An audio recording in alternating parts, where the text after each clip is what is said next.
The Horror at Red Hook by H.P. Lovecraft. Chapter 7.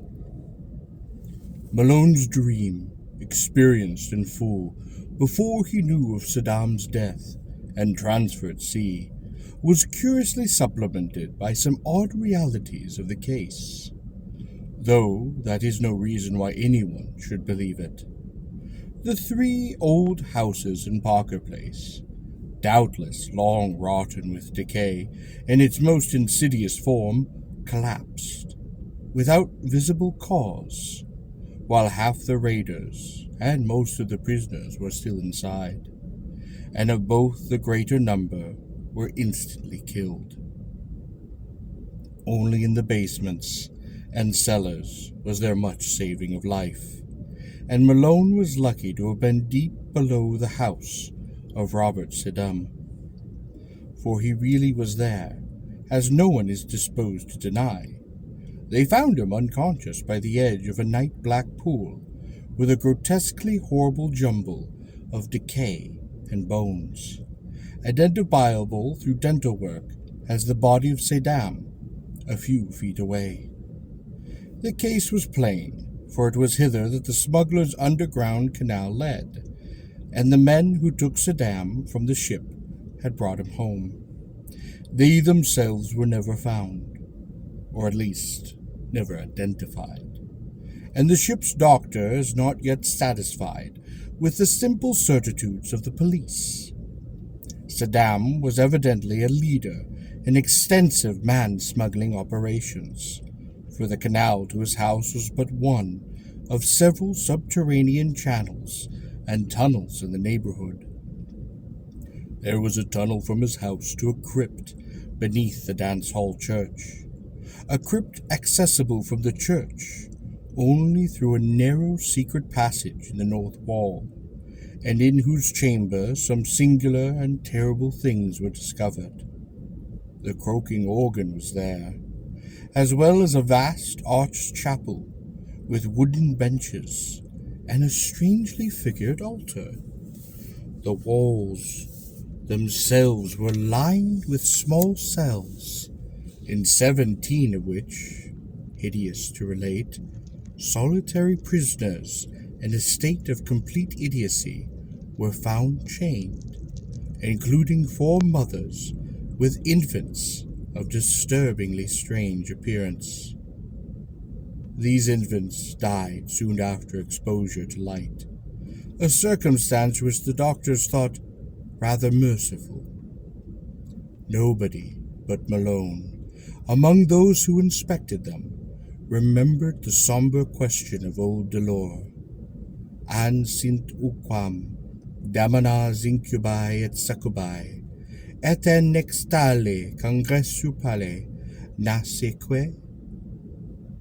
Before the canals were filled up, they were thoroughly dredged, and yielded forth a sensational array of sawed and split bones of all sizes. The kidnapping epidemic very clearly had been traced home, though only 2 of the surviving prisoners could by any legal thread be connected with it. These men are now in prison, since they failed of conviction as accessories in any actual murders. The carved golden pedestal or throne, as often mentioned by Malone as of primary occult importance, was never found or brought to light, though at one place under the Saddam house the canal was observed to sink into a well too deep for dredging. It was choked up at the mouth and cemented over when the cellars of the new houses were made, but Malone often speculates on what lies beneath. The police, satisfied that they had shattered a dangerous gang of maniacs and man-smugglers, turned over to the federal authorities the unconvicted Kurds, who before their deportation were convulsively found to belong to the Yazdi clan of devil-worshippers. The tramp ship and its crew remain an elusive mystery, though cynical detectives are once more ready to combat its smuggling and rum-running ventures. Malone thinks these detectives show a sadly limited perspective in their lack of wonder at the myriad unexplained details and the suggestive obscurity of the whole case. Though he is just as critical of the newspapers, which saw only a morbid sensation and gloated over a minor sadist cult, which they might have proclaimed a horror from the universe's very heart. But he is content to rest silent in Chappé, calming his nervous system and praying that time may gradually transfer his terrible experiences from the realm of present reality to that of the picturesque and semi-mythical remoteness. Robert Sadum sleeps beside his bride in Greenwood Cemetery. No funeral was held over his strangely released bones.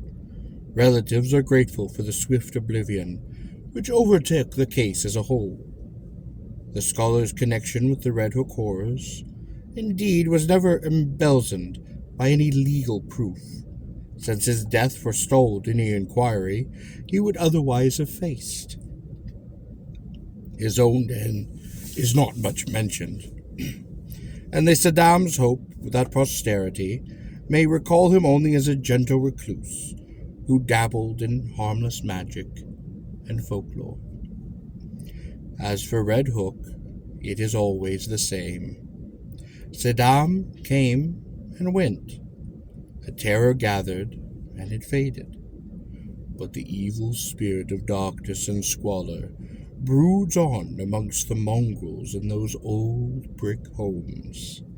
Prowling bands still parade on unknown errands past windows where lights and twisted faces unaccountably appear and then disappear.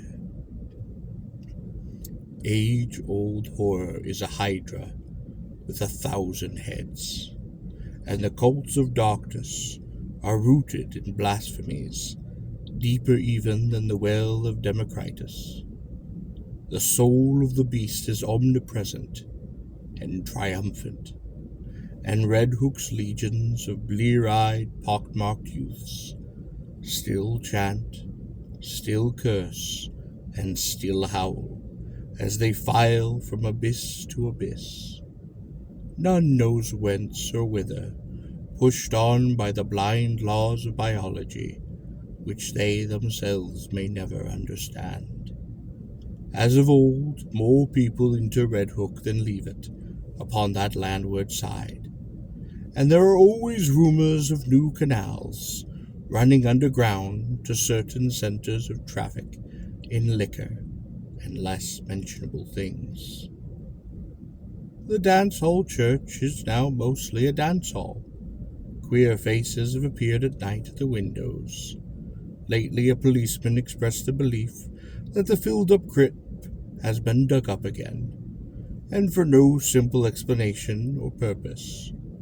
Who are we to combat poisons older than history or even mankind? Apes danced in Asia to those horrors, and cancer lurks secure and spreading where furtiveness hides in rows of decaying brick.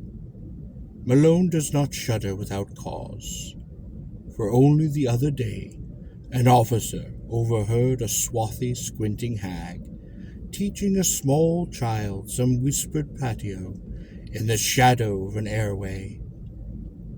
He listened and thought it very strange when he heard her repeat over and over again, "O friend, companion of night, thou who rejoice in the baying of dogs and spilt blood, who wanders in the midst of shades among the tombs, who longst for blood and bring terror to mortals, Gorgo, Mormo, thousand-faced moon, look favorably upon our sacrifices."